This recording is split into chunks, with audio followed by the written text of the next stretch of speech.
I'm from Chile, but I've been living in Australia for the last 6 years. I've been living with HIV since 2020. I got diagnosed while I been living in Australia, and now I'm working in the sector as a peer navigator and health promotion officer. Growing up, I always wanted to travel, but I didn't have much, so it felt very far. I had this opportunity to study English in Ireland for 1 year, and when I went back to Chile, I realized that I wanted to live overseas. So I look around, and Australia seemed like a very good country. I got a postgraduate visa.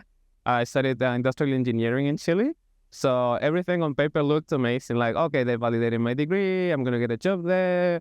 But when I got there, it was nothing like that. I didn't have the experience. Everyone was asking for the Australian experience. So like, it was very like I didn't find a job in my field. I ended up working in hospitality. But then when COVID happened, I didn't have access to any of the support. So during lockdowns, I was working 1 day a week because that's all my employer could afford. I had to move from another house because the landlord we has like kind of there was this problem with COVID, so we were kicked out from the house. I have to share a studio with a friend.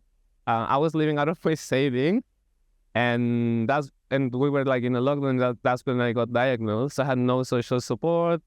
So on top of all these restrictions, I couldn't go back to Chile because the year before there were these big protests, and I was reading that they have a shortage on HIV medication. So going back to home was not an option. Staying in Australia without a job money or any of that felt a little bit like a very uncertain. When I was told that I was going to get medication because I don't have access to the Australian health system, they didn't know if they were going to provide me medication. So I went to this compassionate access. That meant that a company was going to decide if they were going to give me the medication or not. So for the first day, I felt that I was different compared to the rest. But I think that the biggest concern it was the migration issue.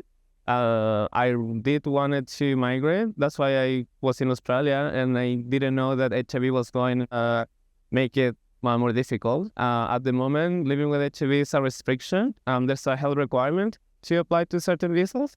And if you live with HIV, you might not apply to half of them, and then the other ones are going to be denied under this idea that it's going to be a big cost for the country. So then you start thinking, do I want to be in this country if they don't want me here?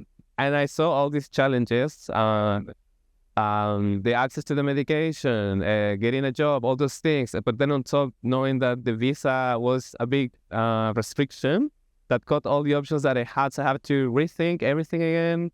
Like you have to pay for a lawyer, and they had all these things that it was so difficult. But in my head, I was like, I'm gonna keep trying this. But everything started like working out little by little. Like I connected with the community. I saw these opportunities. I fell in love. And now I'm staying because my partner is sponsoring me. And if it wasn't for that, I don't know if I will be staying in Australia. I applied to a permanent residency, and I know it's gonna be denied.